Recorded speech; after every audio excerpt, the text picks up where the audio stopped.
Hi, everybody. Thanks for joining us for another Community Spotlight. I am beyond excited to share with you the energy and the passion of the lady with me today. Adrienne, can you tell everybody who you are and what you do? Hello, everybody. I am the founder of Hungry Hearts Feeding Ministry. We have been at this program at Hungry Hearts for 5 years now, and so far we have not had to apply for grants or any kind due to the kindness and the goodness of people volunteering and the donations and learning and simply growing vegetables, having a garden of our own. So that's where we started at. I know that in the beginning it was placed on my heart uh, by God to not only feed his people naturally, but spiritually as well.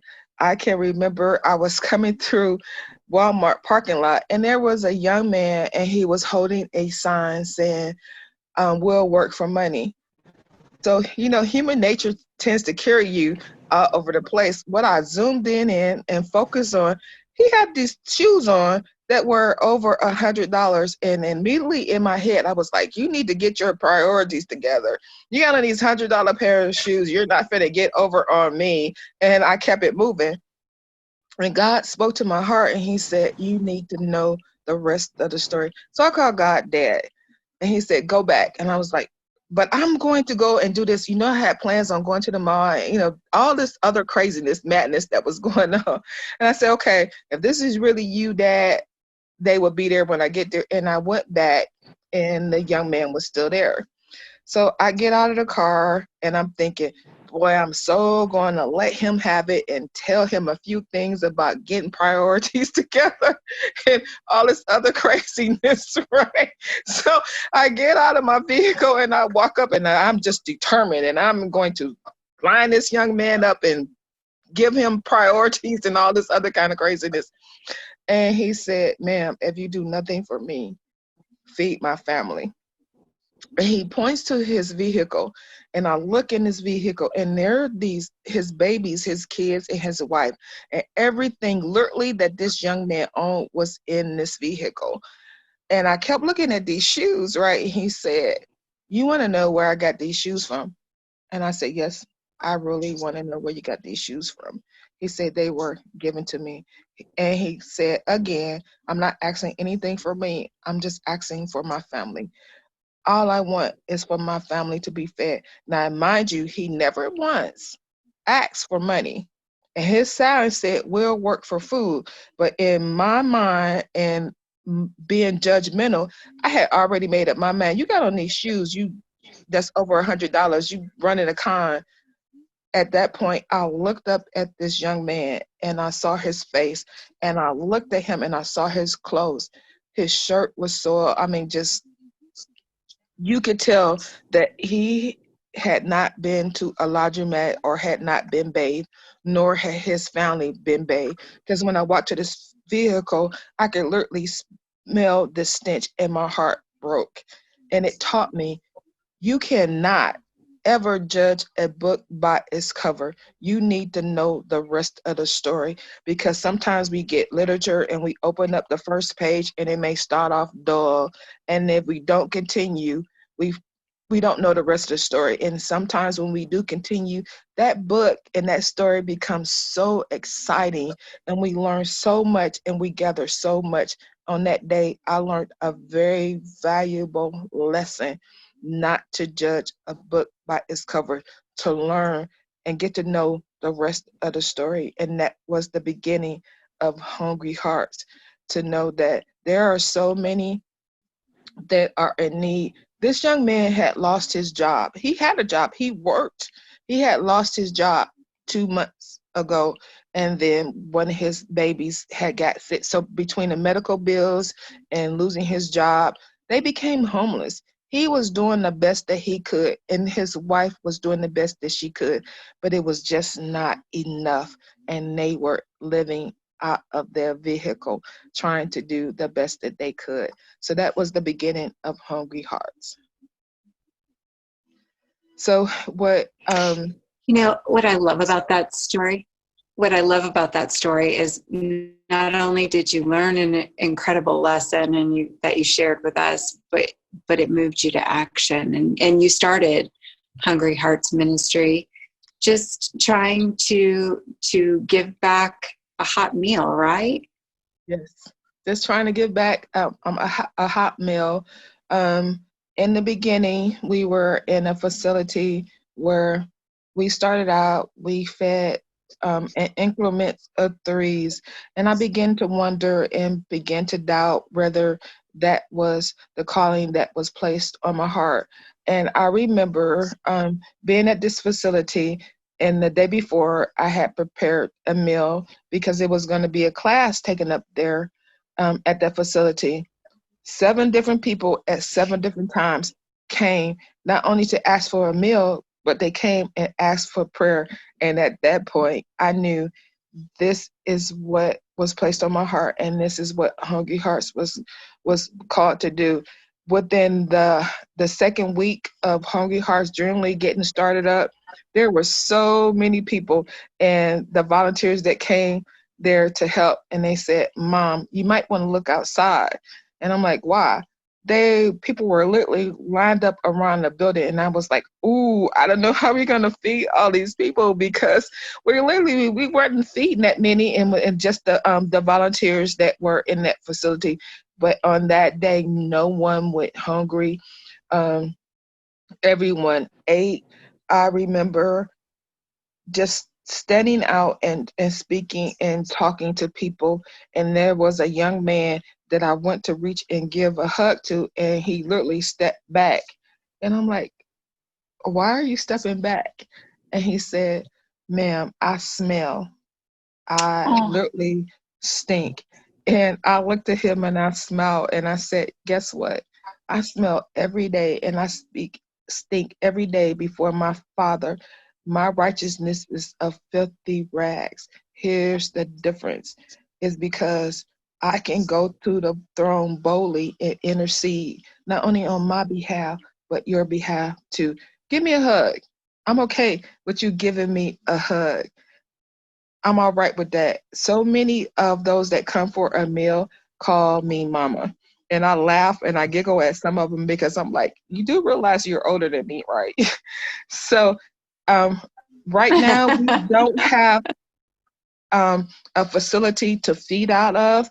We are in the process of getting the building that was donated to Hungry Hearts up and running. There's so much work that needs to be done in there. But when we receive messages of people needing food, we assist in that aspect.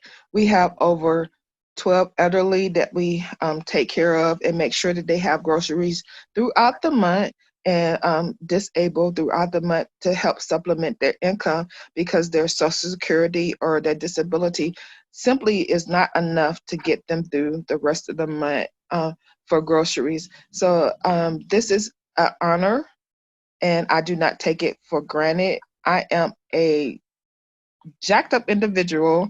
Catch me on a good day. You might not, it's you subject to hear anything. But for me, I need to love those enough to hold them accountable. I need to have compassion enough to let them know that you have a choice in what you do, and how life and situations react to you. I do get it, and don't get it misunderstanding. There are some that choose to be in a situation that they are in because of mistrust, because of hurt. And I understand that there are some that do what they do because this is the way they've been taught all their life, and this is a way of them making a living. But for Hungry Hearts, we want to be more than just a handout. We want to be a hand up with teaching life skills, self-sustainability, creating jobs within the program, with connecting with other organizations and other businesses to be able to create hope and purpose, because we all have talents and we all have gifts. And at some point or another, some have been beaten down so badly, and they have been hurt and they have been wounded to where that trust is not there anymore for a lot of them. So we have been donated land. We want to turn it into a food forest. We would like to see 2 tiny homes created there. So those that are living in those tiny homes will be responsible for that land and to watch over. So with it being a food forest, it will allow us to help them be able to create a farmer's market and not to interfere with any other farmers markets on their days. So we will have a chicken coop, fruit trees, a garden for not just the homeless, but for our elderly, the disabled, anyone that's in need. The requirements would be that you donate and you volunteer your time, whether it's to Hungry Hearts or to any other organization. We have lots of organizations that do different things in the community, such as the Food Bank, the Salvation Army, the Center for Creative Living. The goal is that we meet at a round table and to understand each other's functions and each other's goals.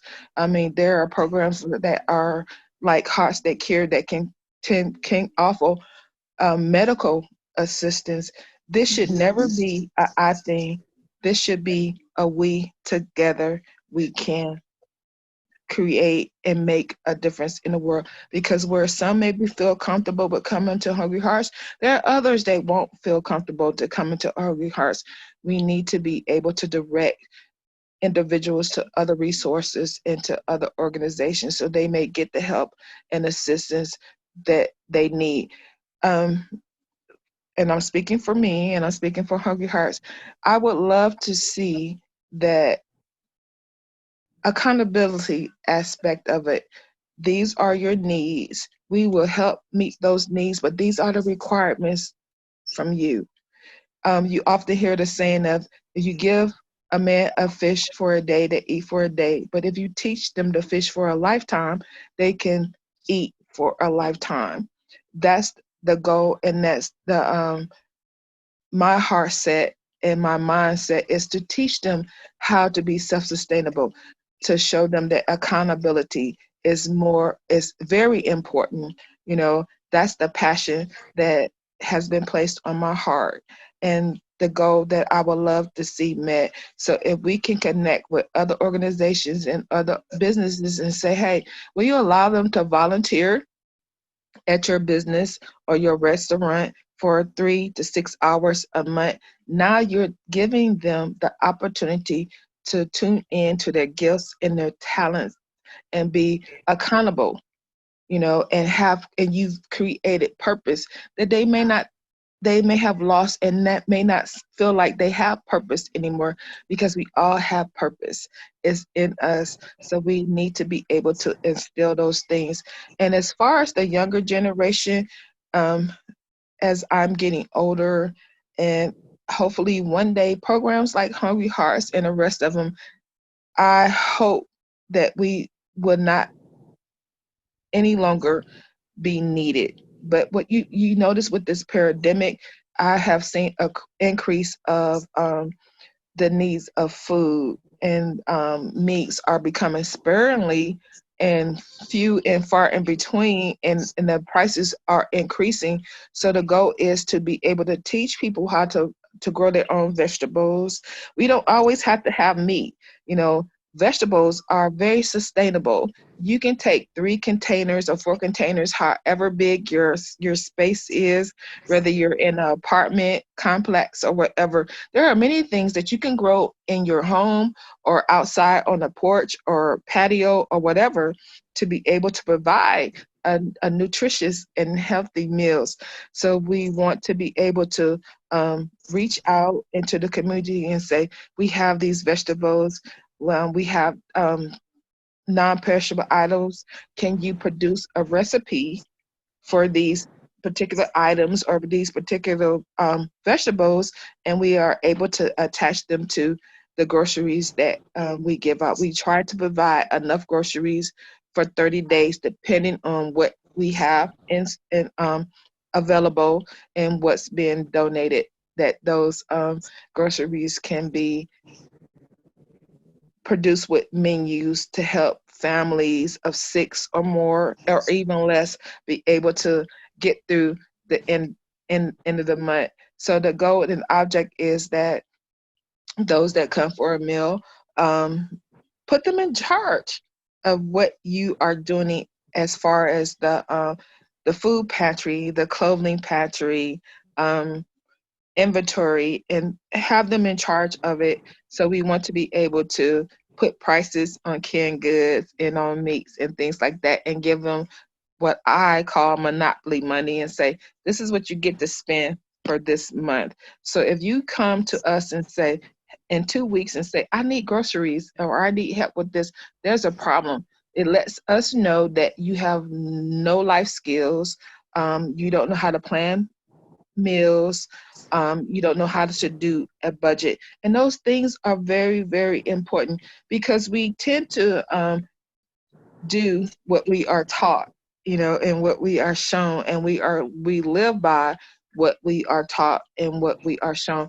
I was really surprised, and that's why it's very important not only to um, provide meals and meet the needs, but to actually sit down and talk to individuals that come in there because they are in this situation for a reason. And if you don't get to know the rest of the story, you don't know how to be a part of the solution.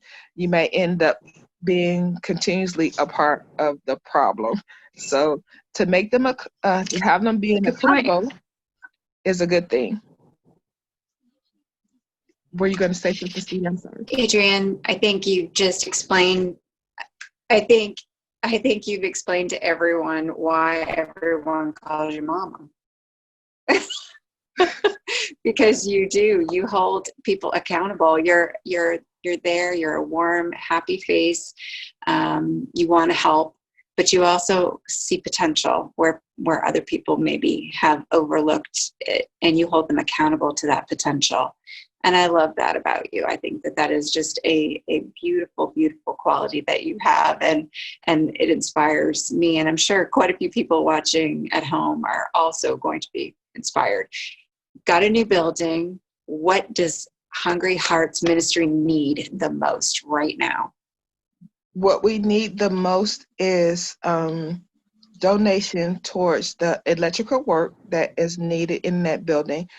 And not only just for Hungry Hearts, but what I'm asking for from my heart is that whether you decide to donate towards Hungry Hearts or not, please do your research. There are so many other organizations that need your assistance, that need your help.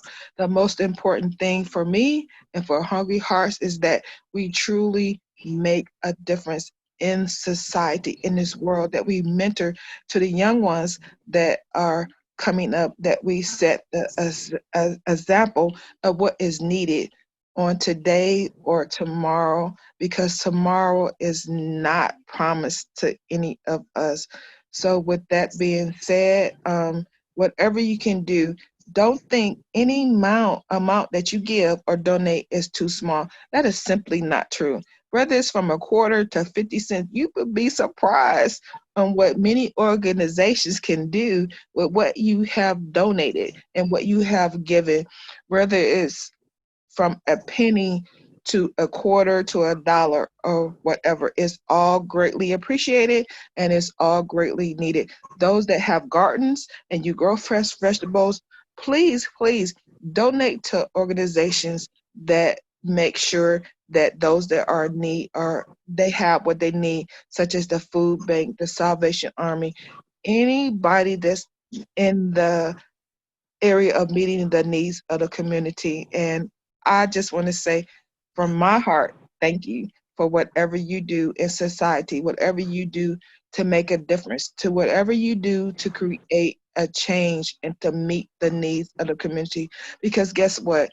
I've often heard people say, it doesn't affect me. Well, it does affect you. It affects your tax dollars, because when somebody go into a store and they have to do what they have to do to survive, and they take things that they have not paid for, it affects you, okay?